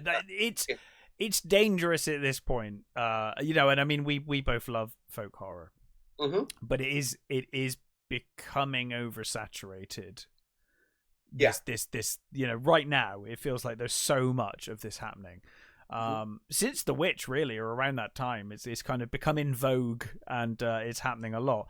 But this movie, honestly, it still stands out. Is completely wonderful and not in any way, you know, repetitious of those films. It's not derivative. Well, I mean, it's somewhat obviously folk horror is somewhat derivative, but there's enough unique here. There's enough of an individual story. This film's great. I did read some people saying that they thought the puppet was terrible. I actually liked the jankiness of the rabbit puppet. I think I said in my review that I thought the rabbit was terrifying. Yes. Like, and I think the jankiness kind of made that. Yeah, because it's reanimated, it kind of worked. You know, yeah. If it was the actual the things like the eye moving, and the sort of like the brows moving, and the little nose snuffle are all great. They are, and I think any jankiness to me added to it because it's reanimated. It's not. It's not right. You know, like it's not meant to be right. It's weird, and yeah, I liked it a lot actually. I'm pretty sure I said in my review that the rabbit creeped me out. I thought it was really creepy. Yeah, it's a horrible thing, and it's the. And I love rabbits, so yeah. Or hares. I think is it a hare or a rabbit? It's quite big to be a rabbit, but yeah. Yes, because it's sort of it's playing on that whole. They even mention it, and the neighbor lady is wearing one at the end when they're doing. Yes, yes. Talking to the roots. She's wearing a triqueta. I think it's triqueta, which is the three rabbits in a symbol together, which depending on how you see that thing, it's sometimes seen as almost like the triple goddess thing, or it's hares in sort of in occult things are things of renewal, and which works really well. It's perfect, yeah. The regenerative properties of this particular creature, as it were, because what it is, and I like the whole mythology that they set up. I thought worked really nicely. The whole idea of this sort of was it Jack Gray, or was it? I think he called it, and there's the once upon a time this tree, was where they settled things, and at some point obviously came too much for the villagers, and they decided to hack it down and bury it. Yes. And I liked all that. It was all cool. It was a nice little setup sort of mythology for this particular spirit, as it were. And there was some, the tension of even just the kid, very early on says, "Oh, the whistling is stopped." And already you're thinking, okay, fine, we're going there. But it works really well when you get the overall thing of what's going on, and he's like the neighbor that comes to look after him. It's like, oh, it's stories that he's bloody told them. It's like, stop telling my kid these fucking stories. Don't come round anymore, sort of thing. And it's clearly jangling with his brain, and he's like, oh, this is stuff he just doesn't want to fucking remember. He doesn't want to, but he quickly has to. He's quick to go and look at his father's notes, and kind of see if he can get any idea, I guess, of what his father was going through his head when he did what he did. And I loved it. Yeah, I'm really glad. Redemption after Terminator Zero. There's just enough sort of mystery to keep it good. I liked it. You in movies like this, you don't need to explain everything. No, not at all. That would be terrible. Don't explain everything. Bare bones is just. But again, that is another thing that will potentially infuriate people because some people cannot deal with that. Mm-hmm. I hate the opposite. I don't think everything needs to be explained. No. The Twilight Zone is probably my favorite TV show of all time. I'm perfectly happy with things never being explained. It's a weird thing that happened, and now we're moving on. Fine. Yeah, I mean, sometimes if this the story... if it works, sure. But I'm more than happy to have something left to mystery. Yeah, I don't need to have everything explained. Yeah, I mean, I would recommend this to horror fans with patience and who like folk horror. Yeah. I would not recommend this to casual horror fans. No, if you're like looking for The Conjuring, you're in the wrong place. Yeah. Mm-hmm. It's just if you're looking for boo scares and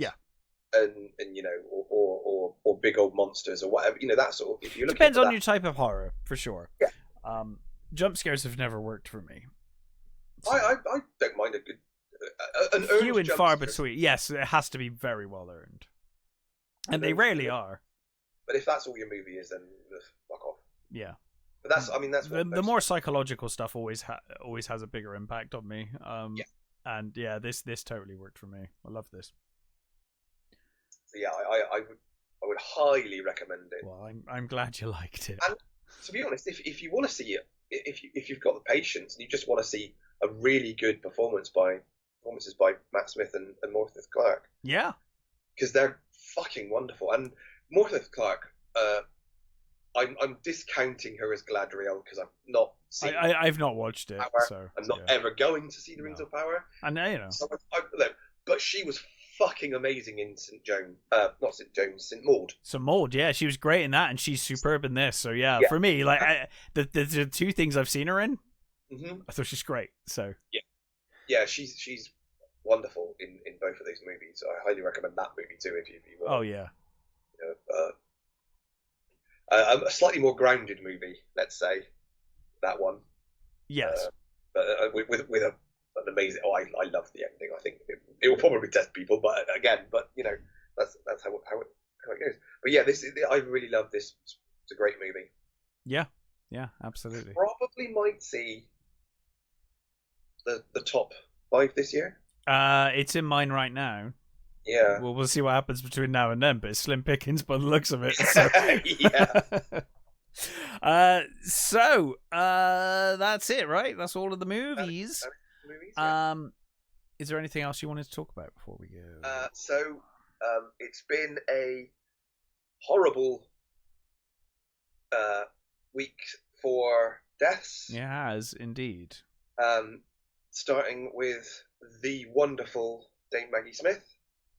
Yeah. Who was 89. What a truly, truly, awesome British legend. This is one of those genuine times where you can say absolute fucking legend. Yes, 100%. And again, she's one of those actresses that's always been in our lives. I think I remember seeing movies with her in when I was little, and movies that I probably didn't get at the time. I mean, have you ever seen The Prime of Miss Jean Brodie? I don't think so. It's one of her early movies, and she is absolutely wonderful. And I think that's the sort of movie that I think I watched as a kid and was like, this movie is boring, and I don't understand this movie. And then I watched it again, years later. It's like, oh, she is fucking amazing in this movie, and you can see why she ended up with the career she did, just from that movie. Yeah.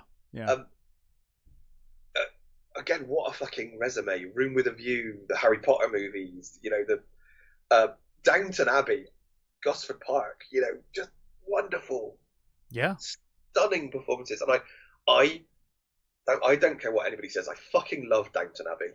I have never watched it, but I hear it's great. So. Oh, dude! People. I understand that it's a. Oh, I will say, like, most of my friends love this show. So It's beloved. I know that much. Like, yeah, it's just such a great, and it's not one that I'm like, oh god, I can't be bothered with that. It's just one that is just kind of it fell off my radar, and I've not really looked into it, but it looks great. It's basically just a period soap opera. There's no, which is fine. But she is the Dowager Countess Grantham is wonderful. She is the epitome of old bag, character that has a heart of gold, and everything she does is actually for the family and all that sort of thing. And she's just wonderful. And the funniest thing is it's one of those characters where, like, in the first season, like, she's on her last legs and she's really old, and you think at any time Granny could die. And the fact that she ends up going through the whole series and like two movies, you think, wow, she just keeps going, doesn't she? She's the sort of character that you think, oh, I'm sure they probably planned to kill her off in like season 2 or something. Yeah. But because it was Maggie Smith and most people were probably there for her character, they probably thought, actually, if we kill her off, we might lose most of our audience. Yeah, it's a high risk. Yeah. So she clearly she will be, missed. She was a wonderful, wonderful actress. Absolutely. Right up there with, again, another legend, Chris Christopherson. Yeah. 88. I didn't know. I knew he was a clever guy, but I didn't know he'd gone to Oxford. Yeah. He was super intelligent, right? Yeah. I mean, I knew he wrote for Johnny Cash and Janis Joplin and Sammy Smith and some. He wrote fucking amazing songs. And I loved Chris Christopherson's songs. He's one of those people who, I mean, he's just got that fucking voice. Like, I could listen to Chris Christopherson talk forever. Yeah. And it's entertaining. Like, he could talk complete shit. There's something about his voice that I'm like, good God, I could just listen to that voice all day.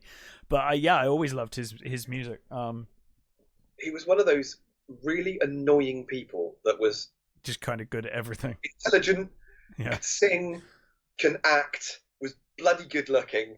It's like, oh God, everything about that guy just should make you want to hate him because he was just so cool and so, he made it all look effortless. Yeah, he was so, almost an epitome of cool.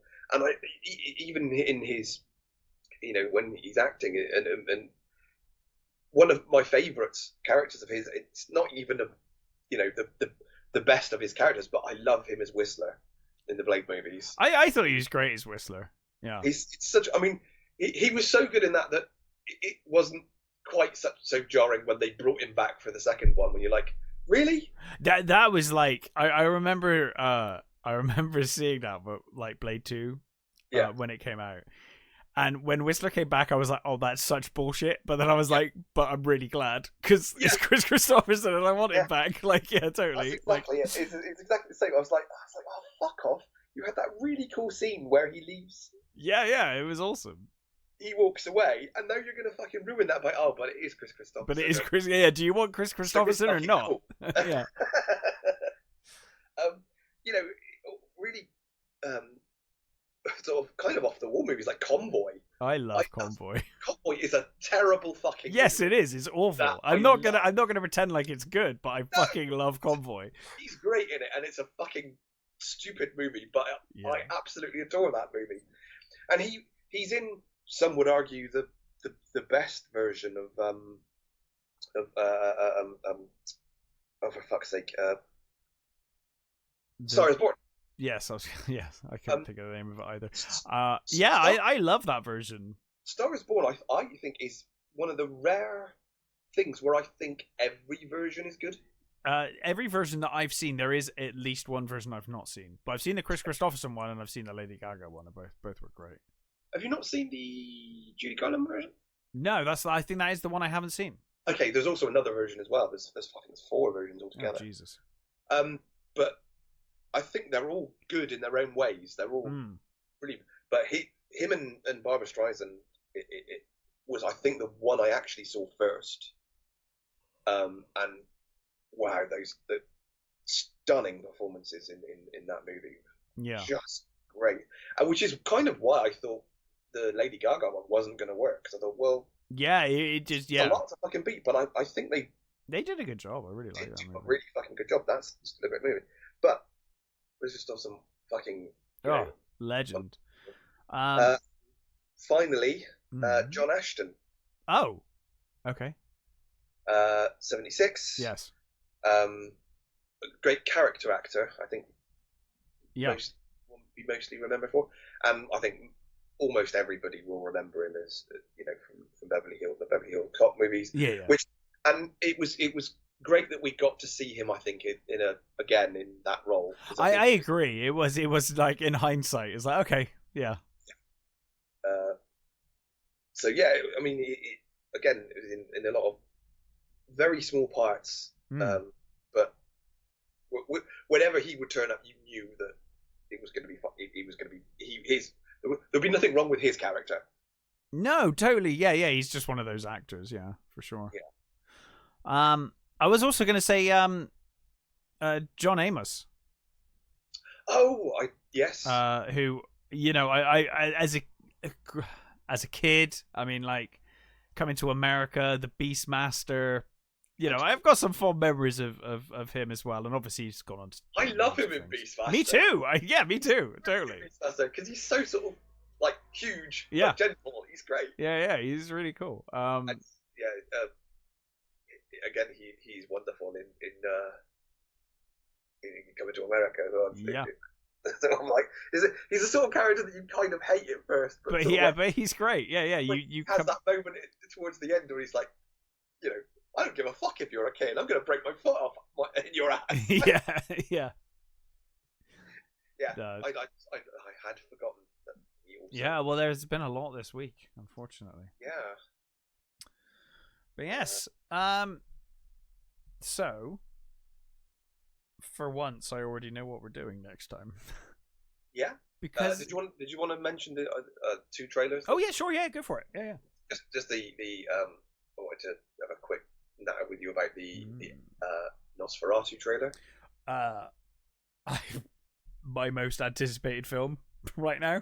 I'm so excited to see this film. Anyway, but now is the teaser 100% sold me, but this just tipped it over the edge. It's so beautiful. Yeah. And this one just builds on it. Yeah, I love what they're doing with the, I forget what she's called in that version, but the Mina character. It's like, wow, that whole sort of, that line that she gives. Is it Mary? I want to say Mary. Everybody was dead and everything was horrible, and I loved it. And you're like, oh shit, that's nice. Yeah. And the visuals of her stood, in with the billowing curtain and the shadow of Orlok. It's like, oh, that is fucking chef's kiss beautiful. Yeah, absolutely stunning. And everybody looks fantastic. Yeah. Defoe is the sort of the Von Helsing character, as the it's not, but it is the Von Helsing character. Yeah. Great sort of scenery chewing lines and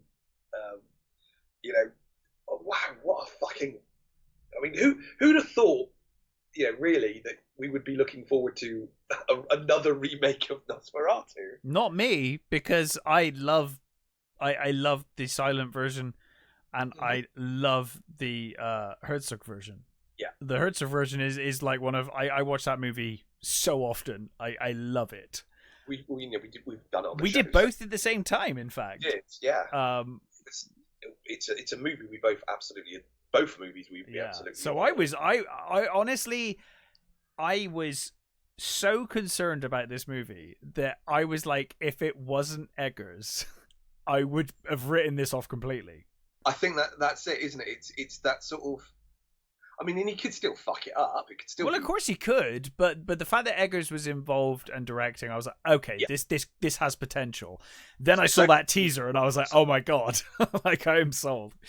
Yeah, he I'm sure as happens with all directors, they'll eventually have a well, of course. But at the moment, he's at that stage where he has not disappointed. No, and this looks superb. Does not look like it's going to disappoint either. I really hope it doesn't, because I really do like the look of this. This has got massive potential.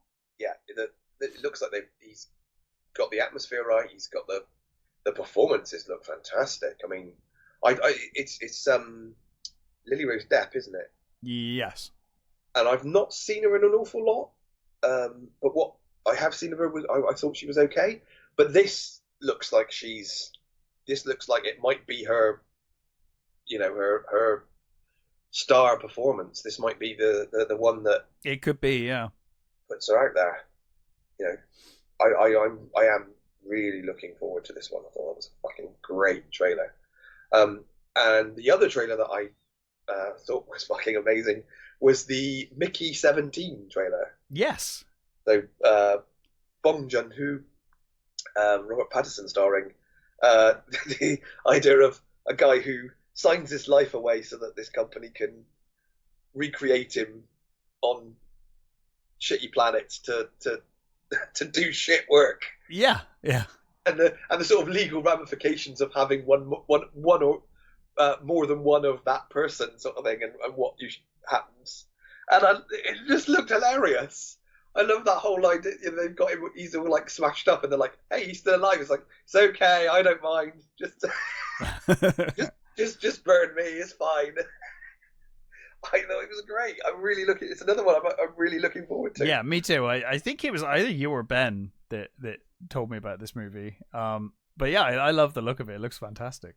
And it looks like a real sort of almost a full-on comedy from Bong Joon-ho, who, there are comedic elements to his movies. Yes. And Parasite is very black in its humor, but it is funny. It's there. Yeah. Yeah, it's very funny. I'm really looking forward to this. I thought it was a really great, fun trailer. Yeah. Did we want to talk about what Cameron said about people and about people who watched Dark Fate, or people that didn't watch Dark Fate? Oh, okay. I'm sure it was something dumb, but so because he's planning on doing more Terminator stuff, and it's the 40s. Oh, by the way, if we go by history before we get to that, going off of past statements, James Cameron has loved every single Terminator film ever made. Yes. He has then since shit on them. Not Dark Fate. But not Dark Fate. But he was all about Genesis. Oh my god, it was so great. They took my original story and they took it in a completely different direction. It was completely amazing. It blew me away. Yeah. He's done it all the fucking time. He's such a fucking shill. Whenever one of these movies comes out, he's like, oh, it's so good. And then later he's like, oh no, distance myself from that. It's like, so basically you have no soul. Like anytime someone comes to you and offers you money to say something good, you go, yeah, it was great. Yeah. So he said that he says he blames himself for that, the failure of Dark Fate, because he said that he hung it too much on the originals, the original two, and he said we achieved our goal. We made a legitimate sequel to that movie. The people that were actually going to theaters at that time, that movie came out, are either dead, retired, crippled, or have dementia. He's talking about Terminator 2, right? Not Yes. Dark Fate. So he said the reason it failed was because that's why. Oh, I see. Yeah, okay. So he's saying that Dark Fate failed because all the people that should have gone to see it by the time it came out were, the original audience were that. Sure. Yeah. It's like, okay. Well, James Cameron, it does beg the question why you've done spent loads of money doing a shit remaster of Terminator 2. Mm-hmm. Isn't everyone dead? Why are you doing it? Why'd you do that then? I mean, you literally did that last month. Why was that released if everyone that ever watched it is a fucking loser or dead or has dementia. Why would you waste the money then? There's no point. There's no audience, right? Or is it just that you're a fucking idiot? He then says basically, "Oh, but I still think my original two are the best." Yeah, I agree. But this is the proper third one. Dark Fate's the proper third one. It was awful. And that's right there next to those two. Bloody awful. Yeah. The thing is, like, I have to. He's one of those really frustrating directors to me, because a lot of his early work I adore. Yeah. I don't like any of his Avatar movies. I don't, I mean, I haven't even seen Avatar 2, to be honest. To me, they're enjoyable rubbish. Yeah, but they are rubbish. I'm sick of him shilling for Terminator movies. They're terrible. And just ruining the legacy of what he started. Yeah. The fact that he's still planning on doing more. It's like, why? Yeah.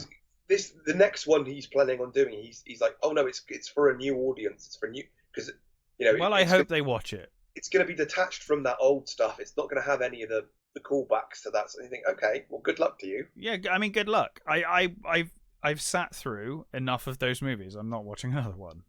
Yep. They're terrible. The first two are great. I'll watch them anytime. Yep. Outside of that, I don't care what you make now. Keep making them. Go for it. Yep. Apparently, I'm dead or have dementia. Yes, so exactly. I will not be watching. Sorry. Those things, I guess. So Yeah. No, those first two movies are genuinely brilliant. But yeah, like it. Why is it so hard to just accept that it was something original and brilliant? The second film shouldn't even really work. It only works because it's so well made. But like plot-wise, it doesn't quite make any sense. But beyond that, it was turned into a corporate cash cow. Yeah. And none of those films have any soul. They're terrible. Just accept that. If he came forward and said, look, I fully admit some of those later Terminator movies were a bit lazy. Doesn't need to name any which one. Just say some of them. Yeah. And yeah, I'm looking to start over and do something new and take Terminator in an exciting direction. Fine. You don't have to. And yeah, people didn't go to see Dark Fate because even the trailer looked terrible. Like none of it looked good. No. And the reviews were awful. And it was awful because I actually did watch it. It was terrible. I'm not watching another one. So I honestly couldn't bring myself to watch that one. No. No, I'm not doing it. And it was awful. So it's like, yeah, sorry. You make what you want, mate, but I won't be there. So you won't be bothering me. Yeah, I just thought we'd have a little whinge about that. So. Yeah, well, why not? I find him frustrating, especially because he has made some movies that are superb, in my opinion. I mean, Aliens, the same with Terminator, with Ridley Scott. Scott. I knew you were going to say that. Another one who has movies in my top 5, but his recent films. Yeah, sorry. My favourite movie of all time is a Scott movie, and yeah, two are in my top 5. I mean, Blade Runner and Alien, both in my top 5. And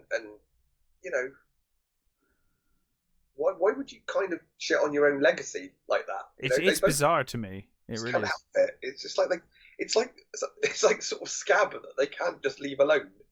It kind of like the more it goes on, the more it kind of makes me respect George Lucas. Who he tried doing his own thing. The fans didn't like it, and he was like, "Oh, fuck it then. I'm like 80. I'm done." Yeah, I'll just go away. And at the time, I was like, "Oh, he's like kind of being a bit of a baby about it." But now I'm like, "No, fair play to him." Like, we regret him doing that because it's fucking. Well, I do. Awful now, but. Well, at least it's not him making, because I mean, I didn't like the prequels either, so I didn't like it that he went back to those. But, I can respect someone that's like, oh, well, the movies I'm making aren't for people anymore. I'm just going to stop making them. I've made literally billions. So I mean, maybe there is something to be said about what Tarantino said about, only making a certain amount of movies because by the time you get to a certain age, your movies are crap. Well, can you even... Yeah, I mean, they're going to be different, aren't they? They're going to be different. Is a movie that you make when you're a multi-millionaire going to be the same as the movie you made when you made Terminator for very little money, or when you made The Duelists? You're different people, aren't you? Yeah. and that's fine. Yeah, I don't know. There are always exceptions to that. I mean, but when you're bad movie, and he was making them right up till he died. I mean, when it comes to Cameron, and when it comes to Scott, two directors I have massive love for. Mm-hmm. Like, guys, when you're making Terminator 6 or something, and when you're making Gladiator 2, and he said he's already got plans for 3. Yeah, I know. I'm like, guys, can you not see what is going on? It's time to just stop. Stop with this. Like, you used to have original thoughts. You used to have these voices. Yeah. Like, make something new. And the worst thing about Scott is that he works better when he's not working with his own stuff. Oh, 100%. I've always said if he adapts other stuff, he's superb. Some of my least favorite films of his are the ones that he was involved in writing and producing. Hmm? Yeah. Absolutely. Well, right anyway. Yeah, it's cathartic. Anyway, it's spooky season. It is. And so it is time for some horror movies through October. What is the theme? So this year's theme is body horror. Yeah. We've already done The Fly, so don't come at us for that. You can just look for it. It's in there. It's in the archives. But what is the film we're going to start with, Matt? The movie we are starting with is Videodrome. Videodrome. A favorite of mine for body horror, for sure. So, yeah, we will be back next week with Videodrome. Until then, stay safe, take care, and we will catch you next time.